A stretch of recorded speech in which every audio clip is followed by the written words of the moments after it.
কেন সংস্কারের কথা বলা হচ্ছে, পরিবর্তনের কথা বলা হচ্ছে।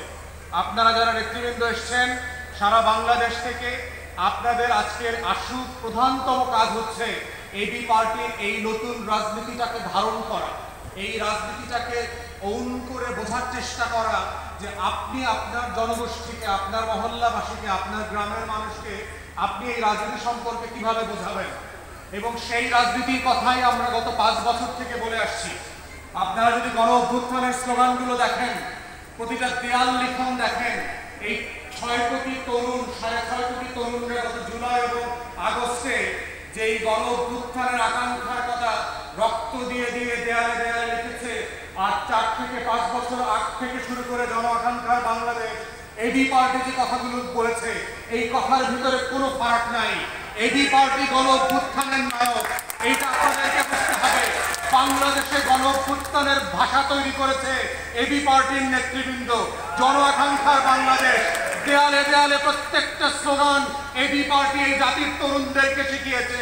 দেয়ালে দেয়ালে রক্ত দিয়ে যে নতুন বাংলাদেশের সংস্কারের কথা বলা হয়েছে, সেই সংস্কারের আওয়াজ দ্বিতীয় প্রজন্মের রাজনীতির নামে বাংলাদেশে এবি পার্টি তুলেছে। আপনাদের গর্বিত হতে হবে। এই রাজনীতি আগামী দিনের ভবিষ্যৎ, এই রাজনীতি বাংলাদেশকে বদলে দেবে। আমরা হাওয়া খাইতে আসি নাই, বাংলাদেশকে বদলে দিতে এসেছি।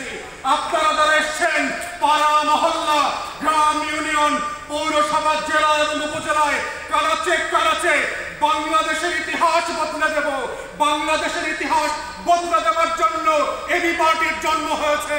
এই তরুণরা, 6.5 কোটি মানুষ তরুণরা রক্ত দিয়ে বাংলাদেশ বদলে দেওয়ার শপথ নিয়েছে। আপনাদের গর্বিত হতে হবে। এই বাংলাদেশ এবি পার্টির নেতৃত্বে বদলে যাবে। এই বাংলাদেশ টুয়ের নায়ক হচ্ছে এবি পার্টি। আপনারা মঞ্চে যারা বসে আছেন, যারা জেলায়, উপজেলায়, মহল্লায় মহল্লায় দিন রাত পরিশ্রম করে গত 5 বছরে আপনারা এই আখর তৈরি করেছেন, এই শিকড় তৈরি করেছেন। এই শিকড় হচ্ছে এবি পার্টির রাজনীতি। এবং এই রাজনীতি আপনাকে বুঝতে হবে, ধারণ করতে হবে, পাড়ায় মহল্লায় গিয়ে জনগণকে বুঝাইতে হবে। তাহলেই দেখবেন এই কনফারেন্স আজকে যত বড় হয়েছে, 3 বছর পরে কনফারেন্স করবার মতো এবি পার্টির কোনো মাঠ বাংলাদেশে থাকবে না, ইনশাআল্লাহ।